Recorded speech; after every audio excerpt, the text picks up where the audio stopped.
Hardik Pandya, Suryakumar Yadav, hello, Jasprit Bumrah, फिर Rohit Sharma, Ishan Kishan, Tilak Varma, Piyush Chawla uncapped के रूप में भी हो सकते हैं। एक्चुअली में मुंबई इंडियंस के पिछले साल के प्रदर्शन को अगर आप भूल जाओ तो आप कहोगे यही तो वो एक टीम है जो 5 खिलाड़ियों को रोके, उसके बाद भी वो शायद संतुष्ट ना हो कि यार ये तो गलत ही है। 5 कैप्ड, 1 अनकैप्ड, उसके बावजूद भी और चाहिए। मतलब टीम तो अच्छी थी, पर अब होगा बड़ा सवाल कि भाई किसको रोकें, किसको जाने दें, कितने आरटीएम का इस्तेमाल करें। मुंबई की तो ये कहानी हुई, और साथ में पड़ोसी हैं गुजरात वाले, और गुजरात वाले वहाँ पे भी खिलाड़ी बड़े कमाल के हैं। और मुझे लग रहा है वो जो अनकैप्ड इंडियंस का जो रूल है उसमें यस, चेन्नई का तो ऑफकोर्स फायदा होने वाला है, पर फायदा I am telling you Gujarat का भी होगा भैया।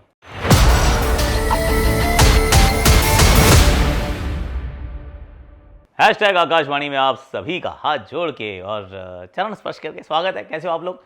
आई रियली होप कि आप लोग अच्छे होंगे और एंजॉय कर रहे होंगे। इंडिया की जो जीत है उसको तो हम सब अभी सेलिब्रेट कर रहे हैं, क्योंकि आयुष अंदाज में, थोड़ा दिल खोल के, बड़ा मतलब मस्त अंदाज में, मस्त मौला, हर फन मौला।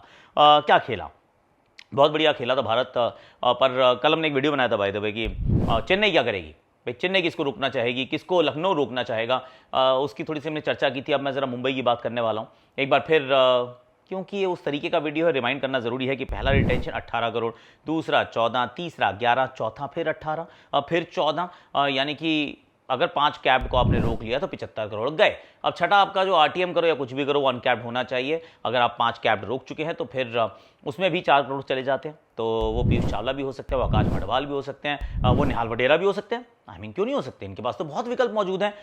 तो ये भी कर सकते हैं, मतलब ये तो कुछ अलग काम भी कर सकते हैं।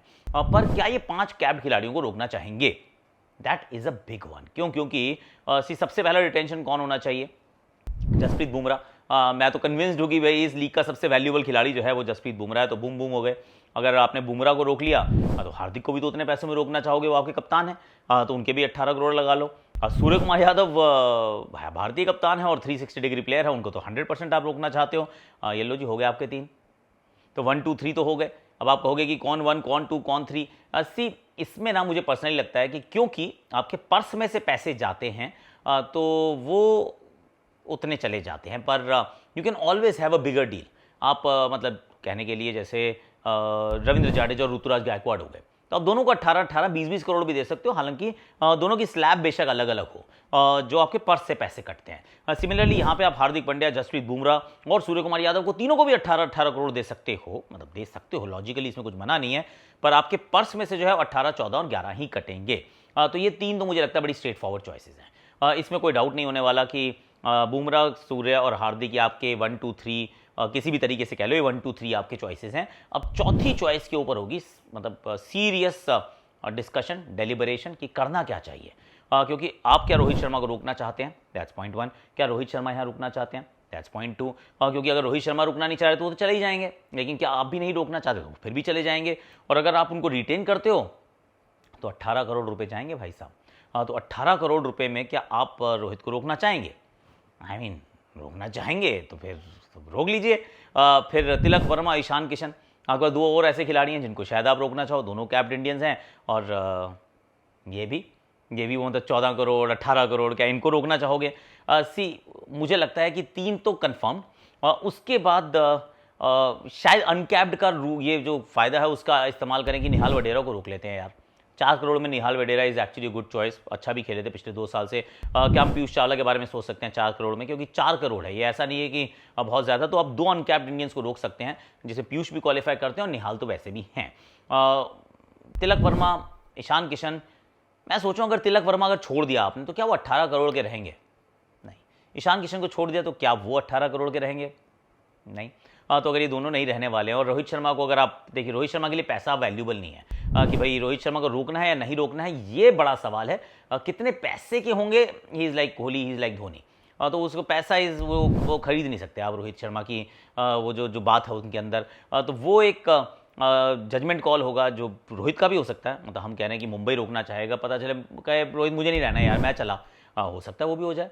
किसी और टीम ने कहा कि आप आ जाओ रोहित, हम देख लेंगे, हम तो भैया will go all out for you, you will be our next captain, could be Punjab for all we know. So those kind of things can happen.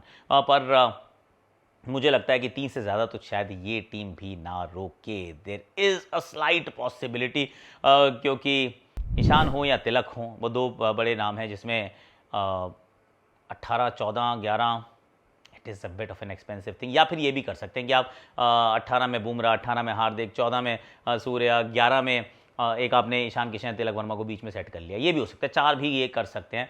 5 I am not certain, 5 I am not certain. और uncapped Indians का जो rule है उसका इस्तेमाल मुझे लगता है कि ये कर सकते हैं विद निहाल वडेरा एंड पीयूष चावला। तो वो एक ऑप्शन इनके पास रहने वाली है, क्योंकि 2 से ज़्यादा अनकैप तो आप वैसे भी रोक नहीं सकते हो। आई मीन इस तरीके का समीकरण। आपको क्या लगता है, रोहित रुकेंगे या चले जाएंगे? हार्दिक, कितने लोग होने वाले हैं रिटेन? ईशान किशन होंगे, नहीं होंगे? I mean it's going to be a tough option for the Mumbai Indians, क्योंकि टीम ना पेपर पे सॉलिड है बाबा।